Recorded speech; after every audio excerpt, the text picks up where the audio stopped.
Hey everybody, this week on the A-List Admission we only have one movie for you, and it's a big one. Yep, it's Superman. That's right, but first we'll go into a little bit of movie news. And then, in the second half, we talk about our top 5 movies of the first half of the year. We also start going into some compare and contrast with The Man of Steel and this Superman. It's a bird. It's a plane. It's Superman.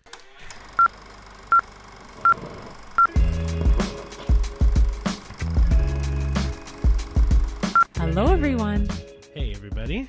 Welcome back to another episode of the A-List Admission Podcast. You really had to add that in there. Okay. Yeah. Well, that's great. But, Thanks. like Cheyenne said, welcome everybody. Yeah. To all new viewers. Ricardo, Ricky. Cheyenne, Shy. Yep. And so this is just our movie podcast that we talk about every week about the brand new movies that came out the weekend prior to the Tuesday. Or in this case, movie. As Movie. is last week as well. There's only been one big one the last week, 2 weeks. Mind which you, is funny. both movies that did come are out. blockbusters. Yeah, that's understating it. Like they're both are really big franchises. That Yeah. kick off a new thing, right? So, like the intro said, the movie this week was Superman. Yeah. The reboot of James Gunn's version of the DC universe. Yeah, since he hopped on that train. Oh yeah, after doing Guardians of the Galaxy. Yep. Anyway, before we get into any of that, let's talk about some cool things about us. Both of our actual personal news is related to things that happened In the last 48 hours, 24 hours? 24 hours. 24 hours. Yeah, 24 hours. Nothing new and exciting in terms of us. These are definitely movie related, funny. I'll mention the first one if you want. So right after we saw Superman, we knew there would be a mid-credit and post-credit scene, so we were just looking around the theater to see who else was waiting around, and we looked to our right, and in our row is this kid. I want to say he's 7 or 8, Yeah. and he's heaving air into this bag of popcorn. Oh, he was heaving air into the popcorn? Yeah. I thought he was just trying to engulf all the popcorn. No, all you just see is kid, bag, face, it just right up, but he was just he wasn't eating. That's so funny. I thought it was. And if there was any popcorn left, there was kernels. It wasn't much. See, the way that I saw it when I looked over it was the kid had his face in the bag of popcorn. I thought he was eating popcorn like that by just going. No, it definitely wasn't that. Okay, That's why okay. you laughed. Okay. I thought it was hilarious. No. I was like, that's how I would eat popcorn. And it wasn't hilarious? What we had to deal with tonight. Yes. So I'm mentioning this one. Yeah. So we initially had planned for there to be 2 movies this week. Obviously, Superman was always going to be the first one, but the second one was actually called Skill House, and we hadn't seen anything about this movie. We just knew it was related to someone who did Jaws or worked on Jaws. No. Or not Jaws, Saw, sorry. There you go. Yeah, so I think it was the producers from Saw. Something like that. But regardless, we were kind of excited because it was another horror movie. But at the same time, we knew nothing about it, no trailers, just a little. I just knew it had Neil McDonough and 50 Cent. I was like, okay, there's some notable names. Yeah. It was awful. We rarely ever leave a movie, even if it is trash. But we also didn't realize that this was kind of a limited release in the terms that it was through Cineplex Events. Yeah, and the big thing for us is, as much as we do try to see every single movie that's out there, we try to limit ourselves to mainstream releases or North American releases, or at least worldwide, or well-known enough that you could see it in the theater right now. The big thing for us is not limited release movies. So Cineplex especially will release movies that only hit certain theaters of a bigger size, right? Because they have the auditoriums to show more than what's allocated there. Now, Scale House, we thought was one of those movies. Then we found out it wasn't. It was, oh my goodness. And I was so excited because I'm like, oh, producers of Saw, it's going to be horror vibes. I'm so ready. And then oh my goodness, it tanked.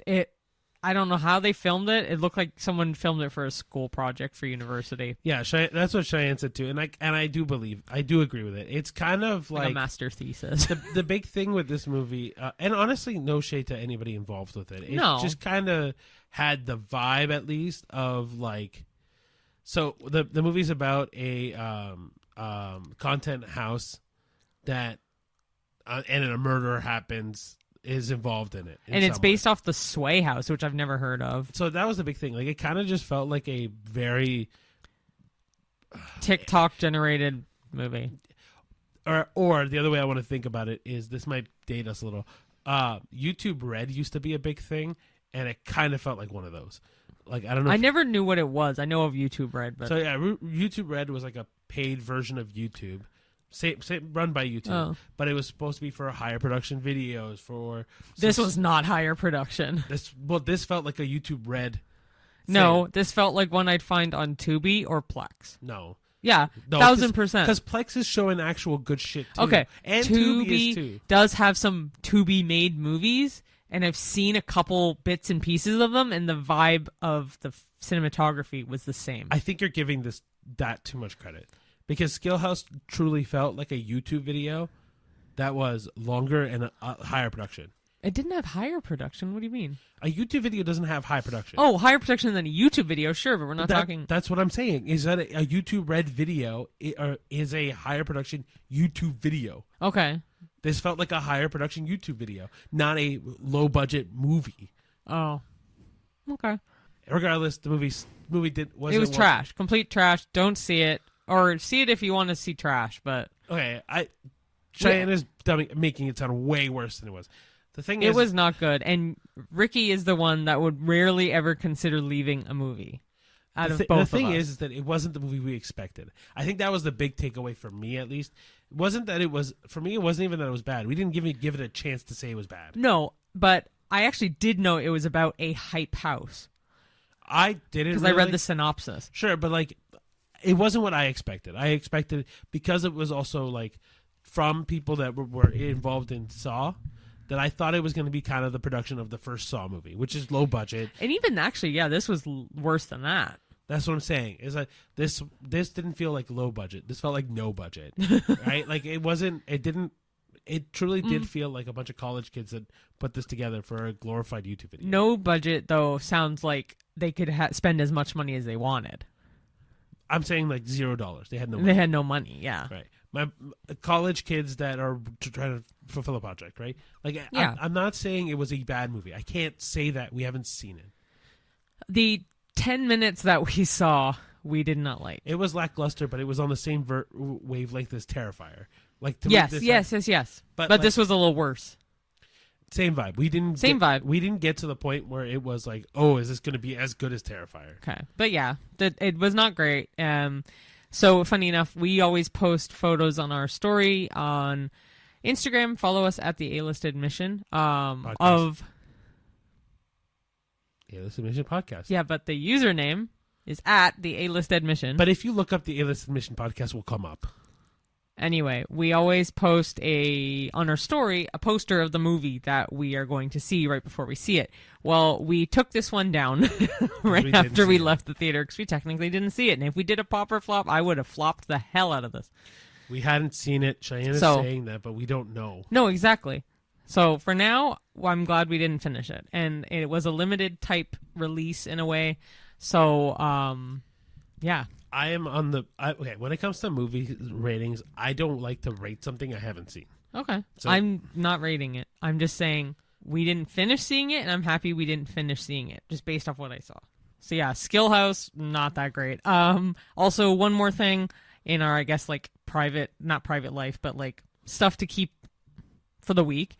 In the last episode, if you do watch our YouTube videos, first off, if you don't, what the hell? You should watch our YouTube. Watch our YouTube videos. It is at the A-List Admission, of course. Or it's also on Spotify if you watch videos on Spotify. Yes, and the audio version of both is on both. Yeah. But anyway, you'll notice 6 minutes of my camera footage is gone. Around 6 minutes of camera footage at the end of the episode is missing in the Jurassic Park themed one. That is because my camera had too much in it and filled its storage while we were filming. So 6 minutes, thankfully only roughly 6 minutes, were lost on my camera, but we used Ricardo's footage. Which is kind of funny because this is just me. Yeah. Like, so We both use our phones to record all of our podcasts, which is actually, it works really well. It's a great camera. That's why. Yeah, the phone, the big props to Samsung Galaxy. The phone just filled up with space on Cheyenne's. And I can't change the zoom in, zoom out on ours. So as soon as it cut and it was just me, it's just me. You just see my reaction to Cheyenne talking. So I apologize that you got to see my face only. But we were just happy that it was only 6 minutes and we still got the end of it and everything. Yeah. Okay. Anyway, to go back to regular stuff. Oh, I was like, go back. We are go back to regular stuff. Oh. We will go into our movie news that we go every week. Do you want to start this one? Sure. Cool. This is in no particular order as well for movie news, like when it got released. But first big one is Anne Hathaway is actually confirmed to be returning for 2 sequels. One is The Princess Diaries 3. She's going to be Princess Mia Thermopolis once again. And she's going to be in The Devil Wears Prada 2. What is she in that? Andy Sachs, I think is how you say her name. Yeah. And the cool thing about Devil Wears Prada is Emily Blunt, Stanley Tucci, and Meryl Streep are all coming back. Lucy Liu is coming into the cast, as well as there's a guy. Josh Brolin is. That's it. Thank you. Josh Brolin is also coming into the movie. But yeah, they're both in development. The sequels. She is very excited about returning to both these characters because essentially those movies made her who she is today. Both of those. I completely agree. Yeah, she's admitted that as well. So. But yeah, that's the first big chunk. Cool. So the second movie news is that, well, if you like the first Garfield movie with Chris Pratt, there's going to be another one. Which is kind of funny because I had a whole conversation with people at work recently? Saying how this movie is meh. Okay. I'm not a huge fan of the animated Garfield movie. Yeah. I think the live action one is... The live action? Live. Oh. All right. I'm not saying it's better. It's just one my brain associates more because it was my generation's version of Garfield. I prefer the comic strip. I also prefer the comic strip. Regardless, any Garfield movie that has come out has not been great. This is no exception. It's just they're making a second one because it made a lot of money. Yeah, right? And Chris Pratt is coming back, so as Garfield. Yep. And he's going to come back as Mario, whenever Super Mario Brothers 2. I heard about that too. Yeah. Okay. Johnny Depp has reportedly signed on to return to Pirates of the Caribbean for a small cameo as Jack Sparrow. Mm-hmm. This is not 100% confirmed by any means, but he is reportedly returning. That's all we really know, but I'd be very curious if this is true. Just because of everything that's happened between Disney and, I was going to say Jack Sparrow, Disney and Johnny Depp. I'd be very curious to see how this plays out. I mean, to be fair, though, like, how do you revitalize a career that's basically died? That would be your best way to do it. Yeah. Right? Well, his career, unfortunately, his career did die, but it wasn't because of his fans or anything. That's the thing. His career died because of a woman. It's not even just that woman, right? It was the woman plus the court drama that happened. And he got acquitted, right? Yeah, but the thing is, like, even if we talk about anybody that's been in a court case, usually their career suffers for it because production companies don't want the negative drama behind it, right? And so even if he was obviously not guilty, I think his career would have ended anyway. Yeah. But hopefully Jack Sparrow revitalizes his career again. He deserves it. So, and then finally, last movie news, right? Cheyenne put it together. I was trying to remember. Is Dune 3, Dune Messiah, is in early production right now. Just started. Yeah. So Denis Villeneuve, second episode in a row we're talking about him, is obviously going to do the final in the Dune trilogy. Are they making more or no? I know it says Dune trilogy, but there's a bunch of books. Yeah, so I say final for now because I don't actually think he wants to do more, if I remember reading this rightly. Could be wrong, but I think Dune Messiah would be a great kind of like end cap to a beautiful trilogy. If you haven't seen any of the Dune movies, I will warn you, a lot of exposition, a long-ass movie. Really cool, though. I think it's one of the cool sci-fi movies of this generation. I didn't like it, but that's fine. I like that's a whole other section. One day we'll go into Dune. Yeah. Cool. All right. So for our movie review, as we said earlier, our movie was Superman. And also, like we said earlier, James Gunn's start to his reign of DC Universe. I say reign because he's not going to do all of the movies, obviously. He has the creative license to run DC Universe and everything attached to that. But yeah, it'll be cool to see how that goes forward. Okay, so we'll get right into the movie review. So, Superman, again, came out in 2025. It is approximately 129 minutes, which is 2 hours and 9 minutes. It is rated PG-13 for violence, action, and language. As we obviously said, the director is James Gunn. As far as main cast goes, David Corenswet is Clark Kent / Superman. Rachel Brosnahan is Lois Lane. Nathan Fillion is Guy Gardner / Green Lantern. Isabella Merced is Hawkgirl. Eddie Gathegi, I'm hoping I'm saying that right, is Mr. Terrific. Anthony Kerrigan is Metamorpho. Skylar Gazondo is Jimmy Olsen.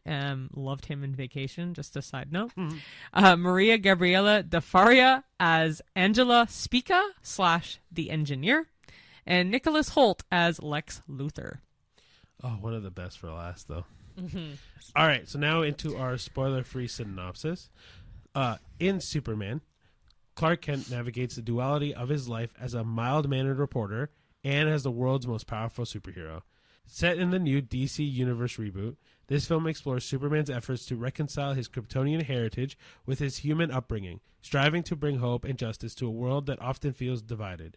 As he faces new threats, he must define what it truly means to be a hero in a modern age. This marks the beginning of James Gunn's reimagined DC Universe under the DC Studios banner, which we said at the beginning anyway. So what did you think? I think it was phenomenal. I think it was fantastic. I think it hit the tone. So the second half we'll get into Man of Steel versus this Superman. Which is like the last big Superman movie that came out, I think. Not including like Batman versus Superman. Yeah, I'm like Superman based title character only kind of thing. Exactly. So not Justice League. 12 years ago, yeah. So without spoiling this movie and without going too much into that conversation, this movie hit every note perfectly. I think it's the most comic accurate in recent times. I completely agree. I think it's much... regardless, it's much happier. It's much more heartwarming. It's much more inviting. It's much more family friendly. It is very James Gunn. Yeah. Very. If you like James Gunn's movies, you will like this movie. Is the essence of this for me. James Gunn's like superhero movies, I will say, but Brightburn is a little bit more horror, so you won't like that one as much. Also liked that for me, but it doesn't. Anyway, regardless, this is really good, and James Gunn does it perfectly.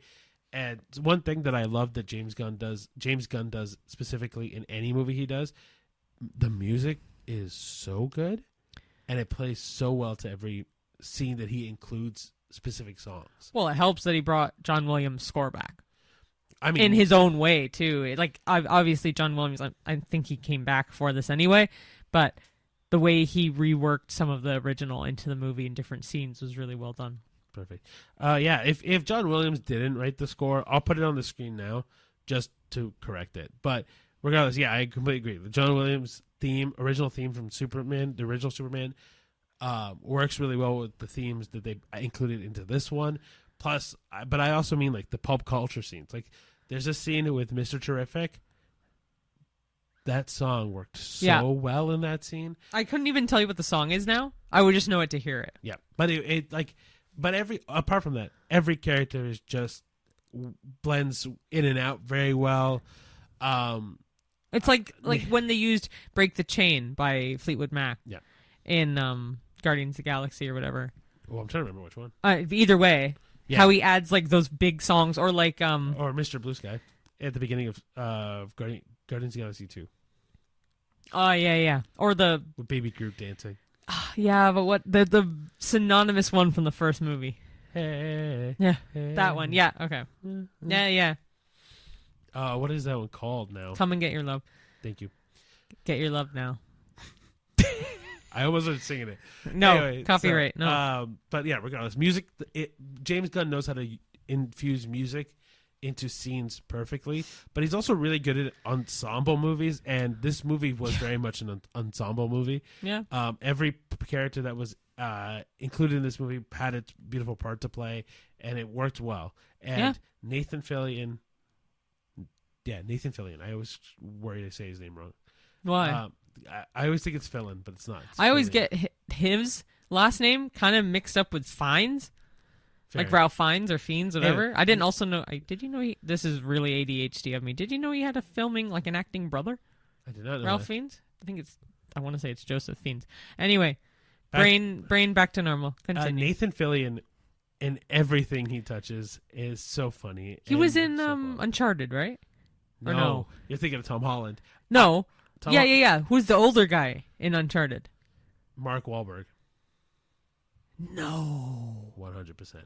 Now, if we want to go into Uncharted, Nathan Fillion would have been perfect. Oh, yes, because I saw that little commercial they made. Yeah. That He would was have been- brilliant. He would have been perfect as Nathan Drake. But Nathan Drake? Yeah, Nathan Drake. Anyway, we're getting so off to a tangent here. Whatever. Nathan Fillion does a great job at being Nathan Fillion, the comedian that he is. But every other character, like Mr. Terrific and Hawkgirl and Lex Luthor, come on. I'm really happy that Nicholas Hoult is getting more notoriety and more like bigger roles than because he deserves some bigger roles. Like other than Mad Max Fury Road, he didn't have like the top billing character. Warm Bodies he did, sure, but like even then, I disagree. He played the Beast in X-Men. Oh, I always forget he was in X-Men. But yeah, Regardless, Nicholas Hoult is phenomenal. Oh, he was also in Renfield, and he was the mean person in that. that's true. But like, okay, then maybe I should reword it. He's been in like 2 not flops. Okay. That's what I mean. Regardless, he is amazing as Lex Luthor. Like, don't get me wrong, David Corenswet does a great job as Superman, and we'll get into that too. But him as Lex Luthor is great. I did hear his English accent come out a little bit here and there, but I did not care. so you did too. A tiny bit, an inflection. Honestly, I was just in awe of Nicholas Hoult. Dude. Honestly, okay, I'm gonna just geek out about Nicholas Hoult for like 2 seconds, and you can do the same too. Dude is so good at acting, and like he deserves every Oscar. If they're gonna give Oscars for this movie, he deserves them. There's not a chance that's happening. You don't know I'm that. so sorry. Well, let's see. Let's see if they decide to watch the damn movies this year. Oh, that's a good point. But anyway, no. I think Nicholas Hoult is so good as an actor. He's so nuanced. He's very professional and like suave when he's in interviews too and stuff. He's so professional. But I don't know. I feel like he embodied the seriousness of Lex, the comedicness that happened. Yeah, I told Ricky this last night after we watched the movie, because we did see it the night before tonight, which is Friday right now, that he gave brawn without being brawny. That's how I took him.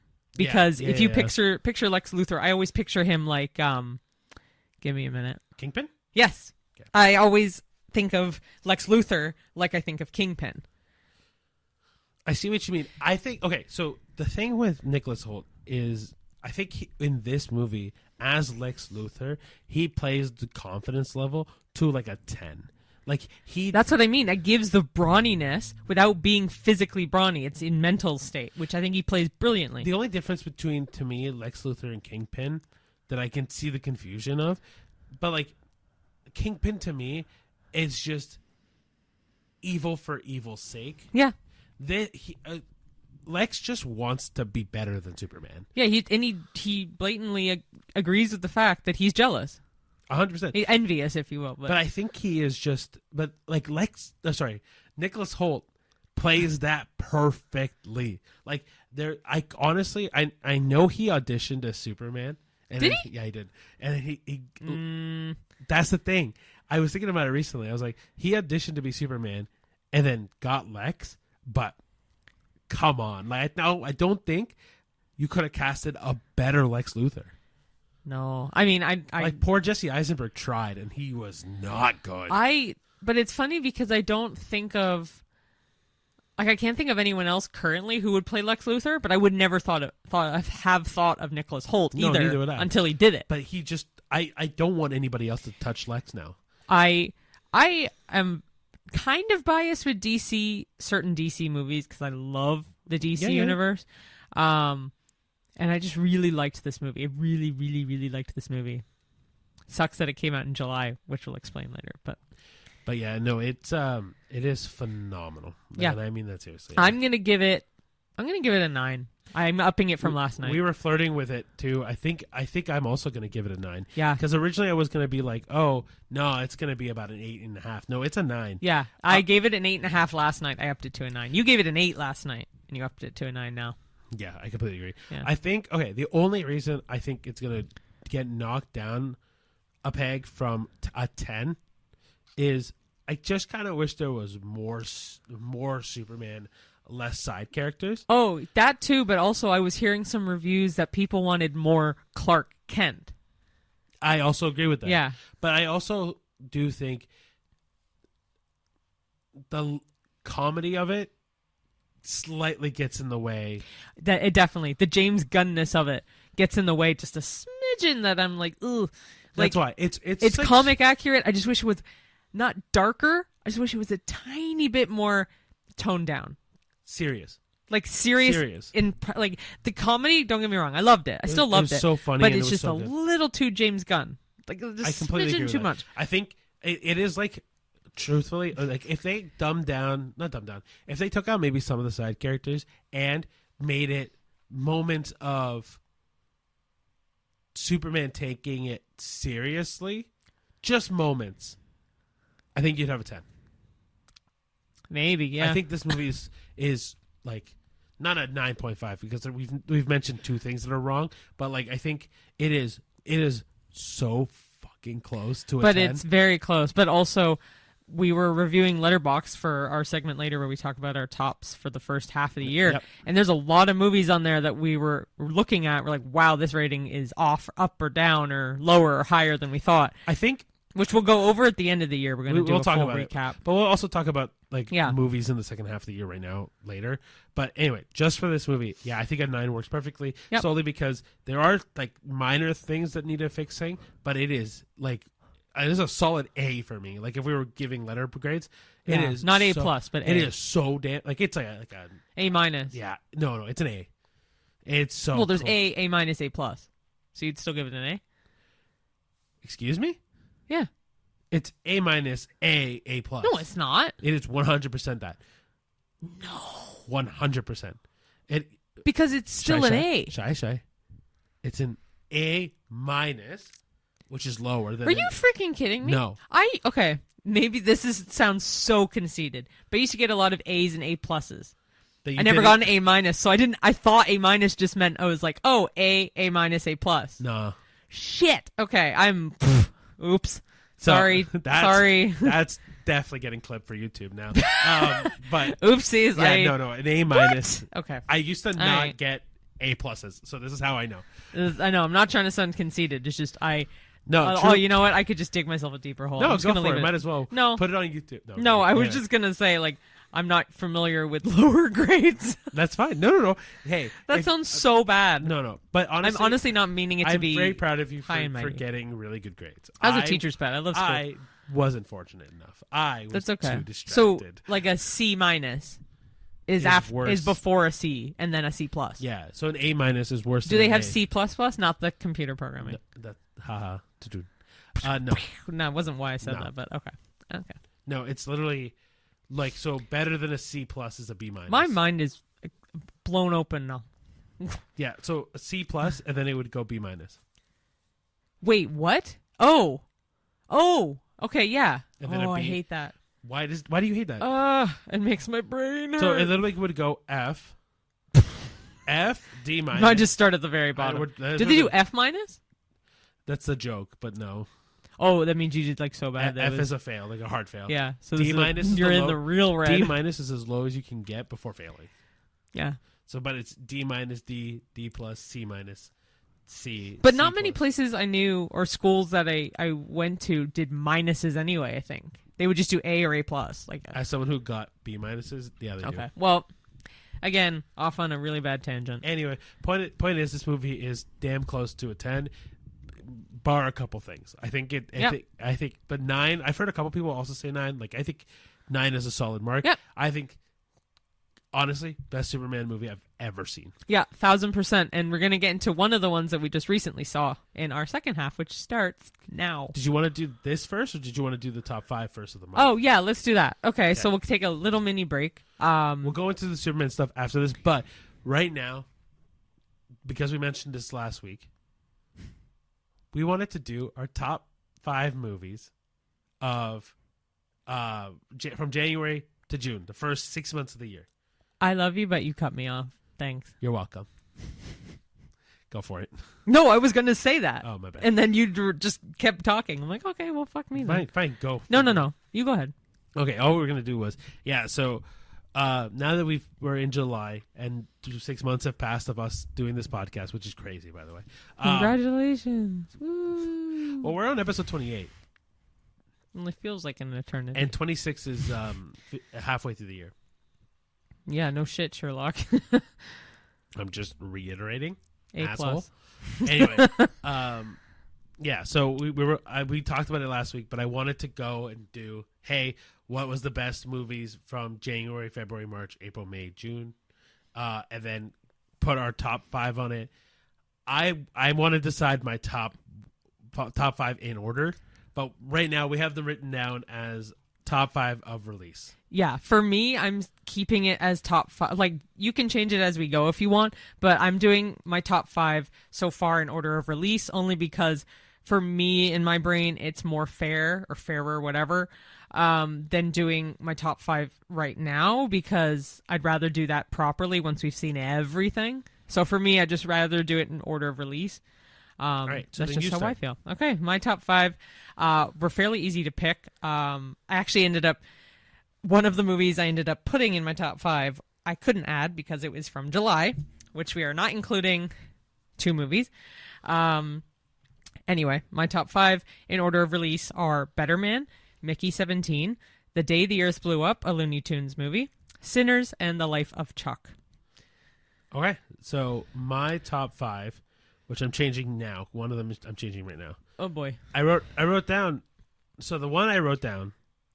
No, I'm not going to confuse people. This is my top 5 of the year in order of release, not 1, 2, 3, 4, 5.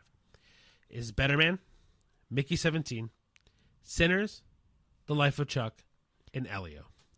Okay. Yeah, he changed it definitely on the spot. The one I had in there before was Novocaine, but just for personal significance, I think Elio's better.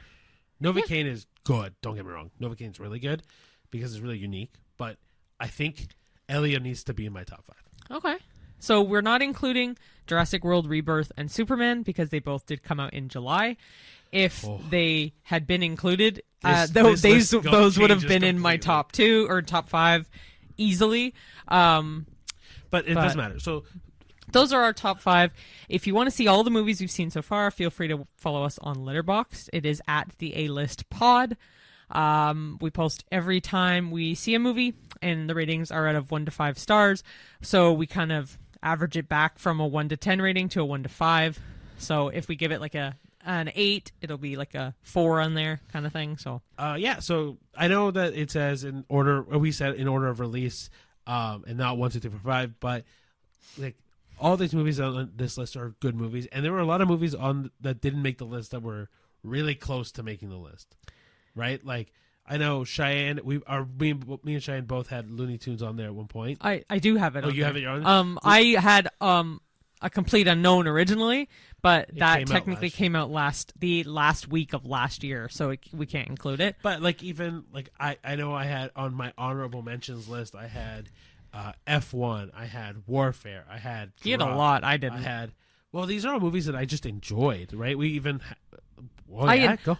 No, I was gonna say I enjoyed them, but they're definitely not honorable mentions in the slightest for me. Honorable mentions for top of the year last year of this year for the first half, I think it is because that's fine. Yeah, but I think like I do think that even like Karate Kid this year was really good. I think Karate Kid almost made this list. Oh, not for me. And I liked the movie. It was a great movie. Not an honorable mention. It's another great movie of the bajillions of great movies that we've seen. I don't think you understand what honorable mentions means. No, I know what it is. Thank you. No, an honorable mention in movies that almost made the list. They didn't make my list, though. That's an honorable mention. No, I know. It didn't almost make my list. Yeah, but then by this case, you had no honorable mentions. Yeah, I know. I didn't. Yeah, that doesn't make any sense. Sorry. There's got to be some movies that almost made your list. No.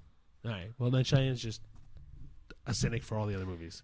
Yeah, sure. But, yeah, I didn't have any honorable mentions. No, Karate Kid was really good. I think it has the capability of making a top 5 list had there not been certain movies that came out last year that only released this year, right? Like Life of Chuck and Better Man, both are movies that came out last year but didn't get a North American release till this year. Right, which is why we're including them. Right.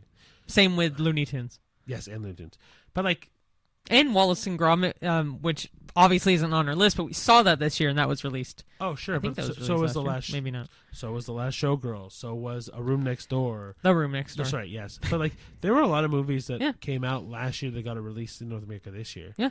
But like, regardless, point is, there's a lot of good movies out there, even the ones that we didn't expect. Like, one of the first movies we watched this year was Young Werther, and we didn't expect to like it nearly as much as we did. Yeah, same with Materialist. Like, it was very cheesy, but it was still better than what I thought. Yeah. So, but then, like, Thunderbolts was also on this list. Like, there was that was a close into my top 5. That I'll give an honorable mention. Yeah. So, like, there's a lot of good movies out there, guys, and like, also even the movies that are like, quote unquote shit or bad or whatever. There's always an audience for them, right? So yeah, that would be so far our tops of the first half of the year. Stay tuned as we keep on talking about more movies, and we'll come up with a confirmed top 5 as the year progresses. Yeah, maybe by the end of the year we'll do like a top 10 or something. We'll figure it out. I'm down to do that, and then go over our letterbox ratings and be like, we originally rated it this, we're now rating it this, kind of thing. But before we go into our Man of Steel Superman conversation, let's go into a new segment, because I feel like that would be a good segue into it. So our new segment, like Ricky said, is called Did We Know? Did we know? Yeah. So we're going to give, for this will be 10 facts about 10 random movies. Because originally we were going to do stuff based on movies we had seen recently or tying into like ones that we review. And then we realized we just really love movie trivia. So why not encompass all types of movies into a movie trivia? And we will give you a fact, and we will let you know if we know it. So did we know? Yeah, like I know we mentioned it last week too. Like, it was very much the idea, like, because I edit these videos, and I'm constantly looking up stuff to correct myself on here and stuff like that. And so one of the original idea of it was, oh, hey, I found this out. Let me bring it up on the podcast, so that way all this knowledge doesn't go in vain. But it seems like every week we end up just doing trivia anyway, so it makes more sense for us to do this. But I will do one quick thing that Cheyenne's not aware of. One thing I found out last week on the podcast that you would find interesting was I said the first thing that Jonathan Bailey was in Bridgerton, and I was wrong, fully wrong. But it wasn't. But sorry, Wicked wasn't the first thing we saw him in. What was it? Broadchurch. He's in Broadchurch? Yeah, I don't remember who. Oh but my he's gosh! In Broadchurch. So if you haven't watched Broadchurch, excellent British show, stars Olivia Colman, David Tennant. They are detectives who are trying to solve a child murder case. Excellent movie, and the last episode has has my all-time favorite scene from any TV show ever in it. I think it's just brilliantly done. It just ties it up so well, and I highly recommend it. It did make 3 seasons? Yeah, but it goes from like great, okay, and then meh. Like they don't go great. I also do want to watch Shetland because I've heard it's very similar. But honestly, that's so crazy. Yeah, Jonathan Bailey was really neat. That's really neat. So anyway, back to our new segment. Did we know? Yeah. Okay, so you can read the first one. Okay, fine. So, The Matrix, 1999. Keanu Reeves had spinal surgery before filming and couldn't even kick during training. Did we know? I definitely did not. No clue. That's crazy. That's he wild. had spinal surgery? That's insane. Like a spinal tap? Or like... That is an actual surgery. I know, but it's I know it's a rockumentary or mockumentary. I know that. Anyway, but no, it's I couldn't imagine, one, how he got into that situation, but two, the fact that he was able to still do half the stuff that he did in that movie. Okay, number 2, Titanic from 1997. Oh, I keep forgetting that it was done the year you were born. Anyway, the scene where Leo says, "I'm king of the world," was completely improvised. Did we know?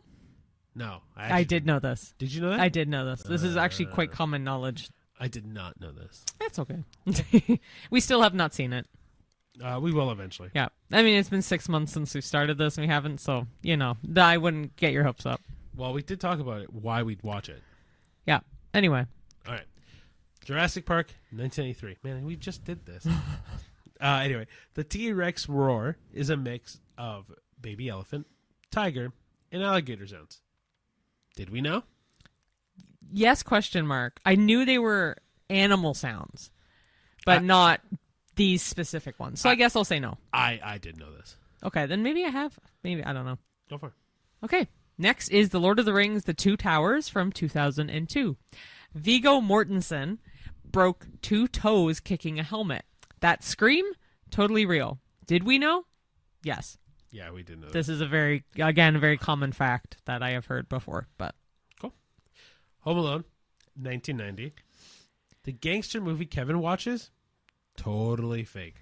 It was made for just the film. Did we know? I did. Yeah, this was very common. It was more recently. Like, oh, I didn't realize that. I think I knew a couple Christmases ago. Yeah, something like that. Yeah. All right. The Notebook, 2004. Ryan Gosling was cast because the director wanted someone not handsome. Did we know? No. Wow, that's a lie.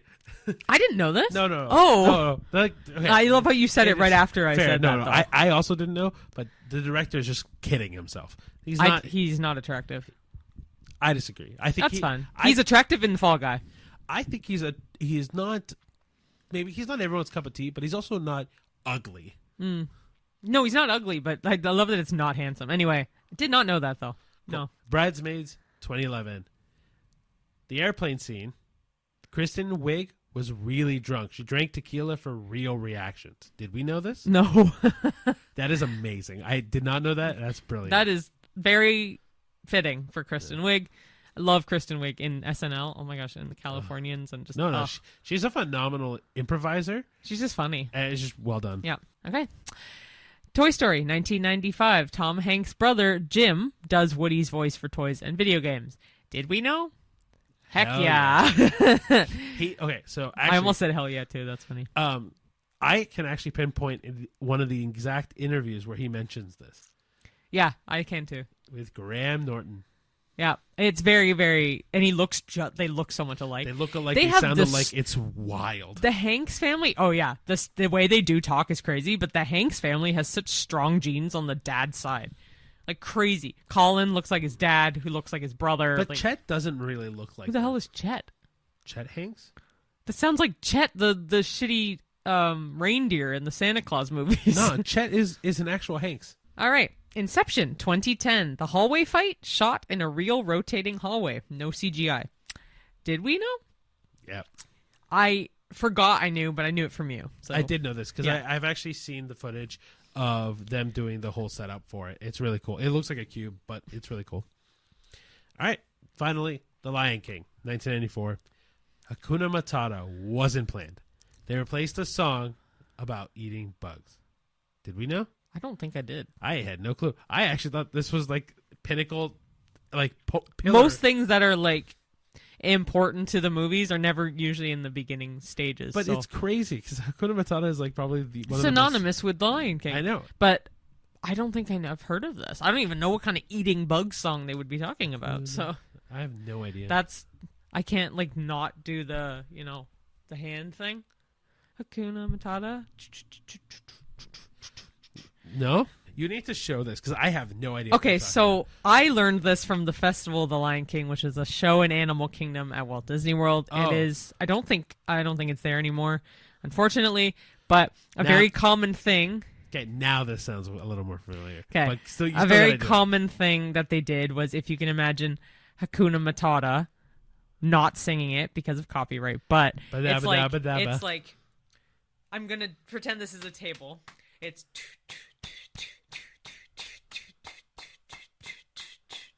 and then you just keep doing that. That's cool. I did not. I don't remember that. Yeah. Did we know?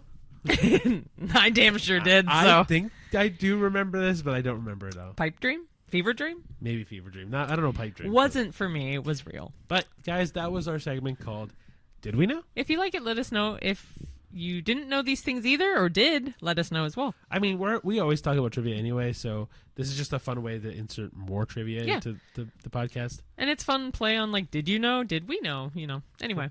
Awesome. So let's go back to Superman. And so finally we'll get into the final part of our second half, and we'll go into Superman 2025 versus The Man of Steel 2013, which I didn't realize was that long ago. Holy crap. That's what I said 12 years ago. I know you said it earlier, but I still can't believe it. All right, so first we'll start with the director. Now, for Superman, obviously, James Gunn. We've said his name enough in this episode. But the director for Man of Steel was Zack Snyder, which, if you don't know, Sucker Punch, Justice League, Army of the Dead, I think is what it's called on Netflix. But yeah. Cool. The Superman actors. For Superman, it's David Corenswet. For Man of Steel, it is Henry Cavill. For Lois Lane, Superman, Rachel Brosnahan. Man of Steel, Amy Adams. Lex Luthor. Superman, Nicholas Hoult. Man of Steel, Jesse Eisenberg, who also in that role appeared in Batman vs. Superman. I don't think he ever appeared in Man of Steel. What do you mean? Jesse Eisenberg never appears in Man of Steel. No. Oh, that's why. Yeah. He didn't appear in it, but like in that era universe of Man of Steel, he's in Batman vs. Superman. All right. So the tone for Superman, it is hopeful, classic, balance between heart and action, whereas Man of Steel is darker, more somber, definitely more philosophical. As far as world building is concerned, Superman starts a new DCU continuity under DC Studios, whereas Man of Steel had the launch of the DC Extended Universe, or the DCEU. For visual style, Superman is brighter and more comic-inspired, whereas Man of Steel is more gritty, desaturated, dramatic, more monotone. As far as Superman's identity goes, in Superman, the focus is on balancing humanity with heroism, whereas Man of Steel, the focus is on isolation and the burden of power. For supporting heroes, Superman features other DC heroes like Green Lantern and Hawkgirl, whereas Man of Steel focuses solely on Superman, with Batman coming later in that ties into the Man of Steel. As far as runtime goes, they're fairly close. Superman is 129 minutes, whereas Man of Steel is 143 minutes. Close in, it's close. 20 minutes is not 20, but almost 20. 14 minutes, so. Oh, I guess only 14. Thank you. Whatever. Anyway, target tone. Superman is family-friendly, PG-13, with a wide emotional range, whereas Man of Steel is PG-13, but a lot heavier, and definitely more intense violence. Yeah. So, some key differences in terms of tone and spirit. Superman returns to a more idealistic, inspiring version of the character, while Man of Steel presents a modern, conflicted Superman grappling with identity and acceptance. In terms of world positioning, 2025 kicks off James Gunn's new DC universe with multiple heroes appearing, whereas Man of Steel was a much more introspective, and character-centric version of the character. And then action and emotion.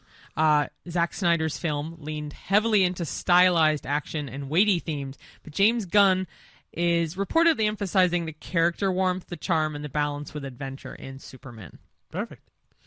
Yeah, so if you couldn't tell, it definitely is a tonal difference between the two, and the way that they approach the character is very different as well.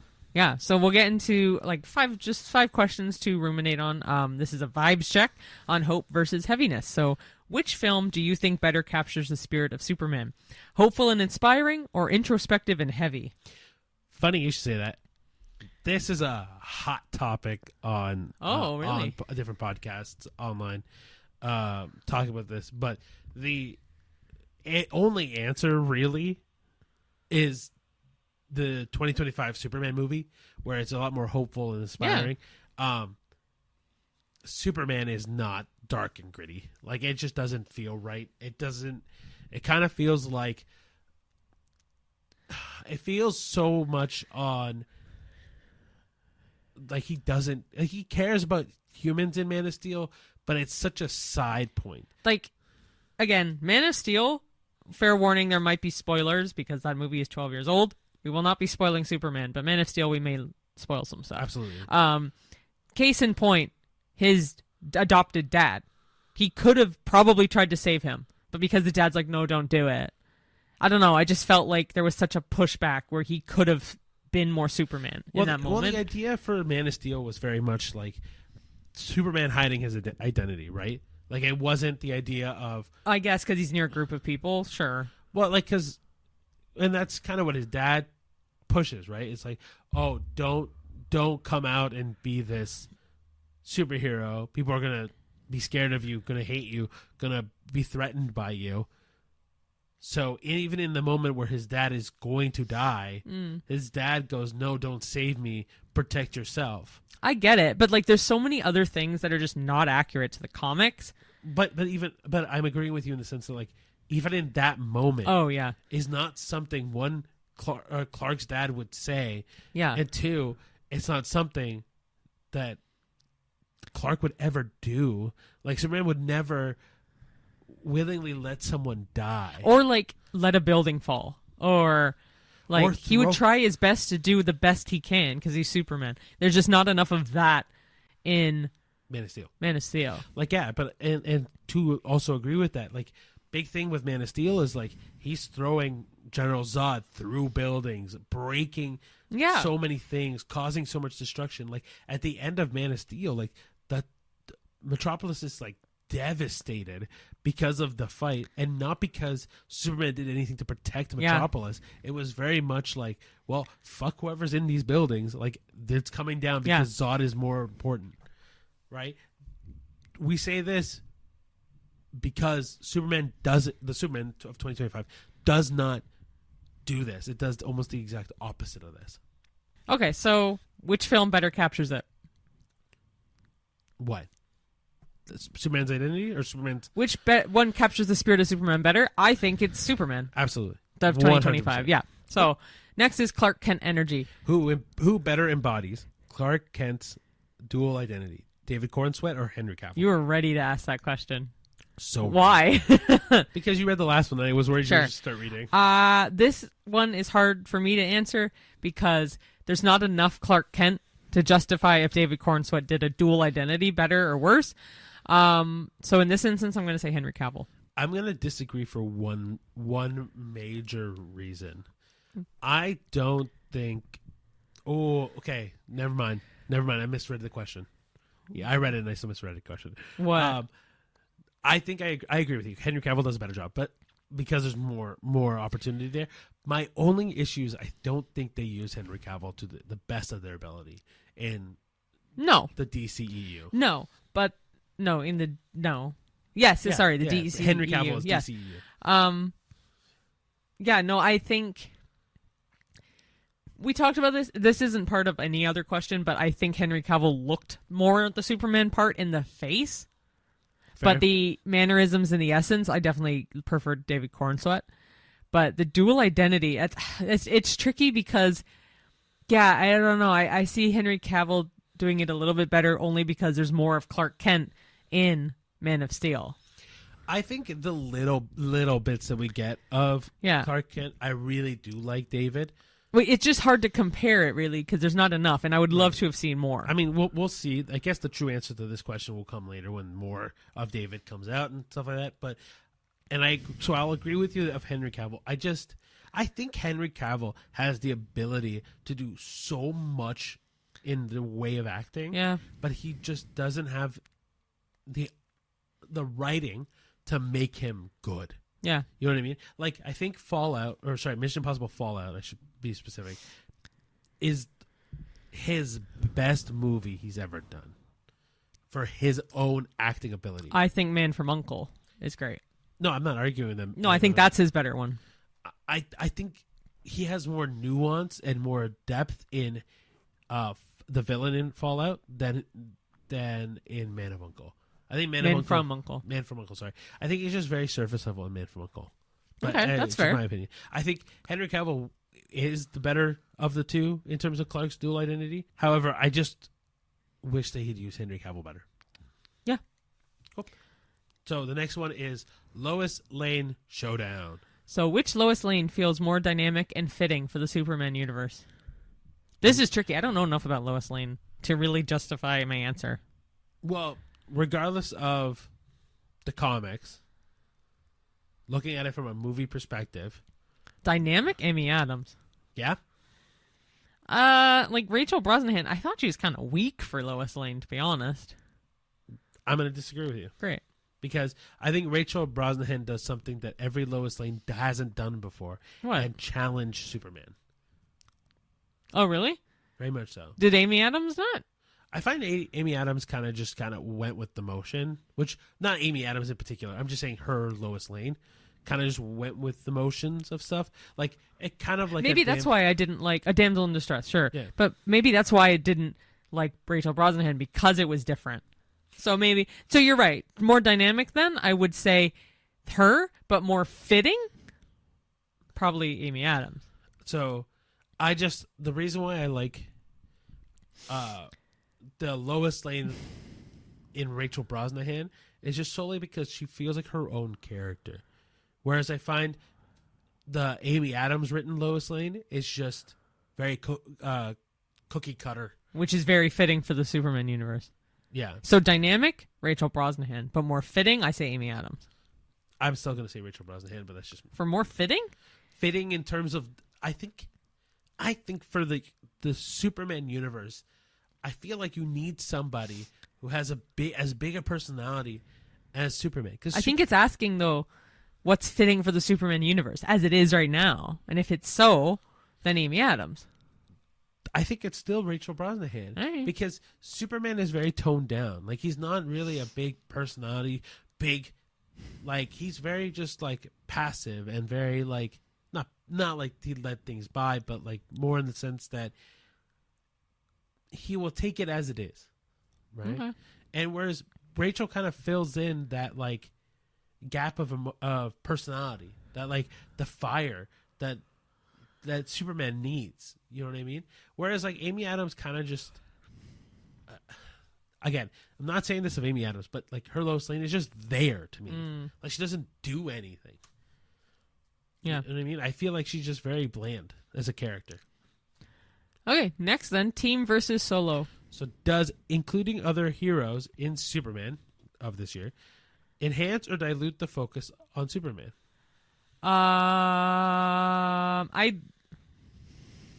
It threw me off that there was three heroes in this. Also, there were just really random three heroes for me.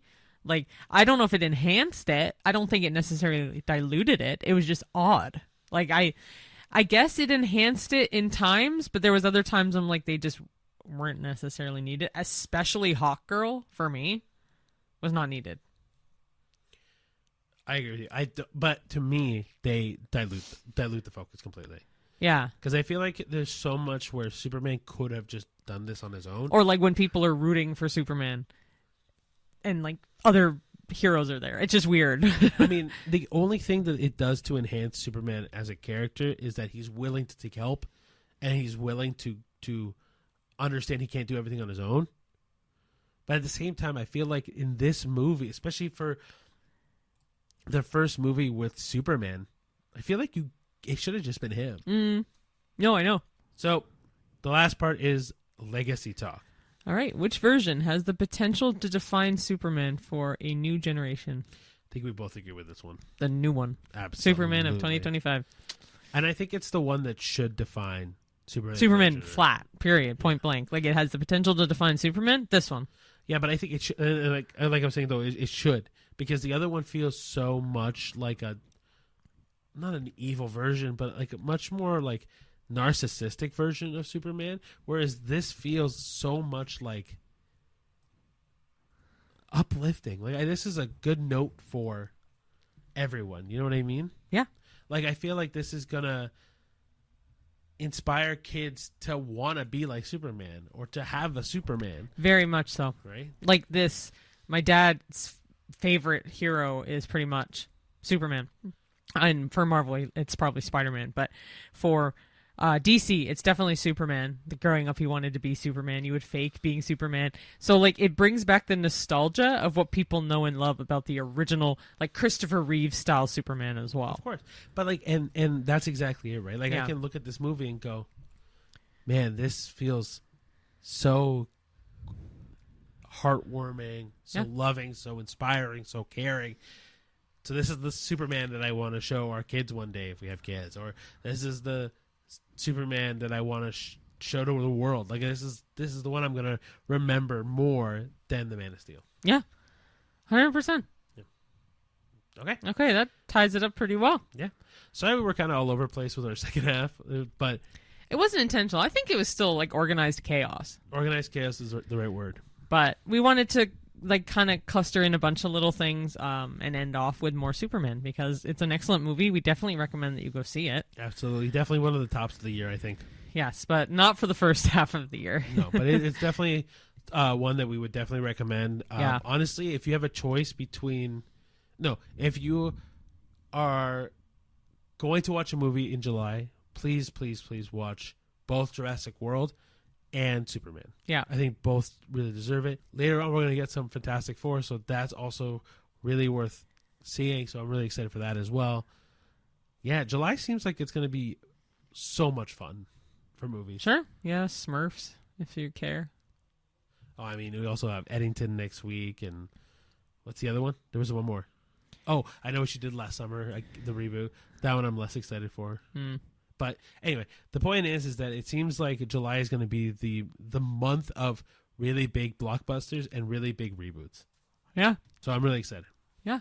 Anyway, thank you so much for watching, everybody. If you want to follow us on all of our social media platforms, you got it all. Anywhere from Facebook to Twitter to YouTube to Facebook to Twitter to YouTube to Threads to Instagram to Letterboxd to Spotify TikTok or wherever you get your podcasts or watch your podcasts or reels and shorts and and those are all obviously reels on Instagram, TikToks on TikTok, and shorts on YouTube.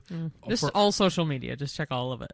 Yeah, and so this is just all of our opinions, especially the ones that we thought were the tops of the first half of the year. Yeah, but keep it with a grain of salt that it's just what we think. If you disagree with us or you agree with us or you're not really sure where you sit on either one, let us know. If you have any fun facts about movies that we talked about already in this one, or any fun facts you just want to throw some trivia out there, let us know. Anything else you want to add? No. Thank you again for watching. Oh, like, comment, and subscribe, and hit the notification bell so you get notifications about new videos and audio and stuff like that. Yeah, and then rate us whatever you'd like on Spotify, preferably 5 stars. But if not, let us know why. Yeah. Then I guess until next week, we'll see you at the movies. Bye. Bye. Bye.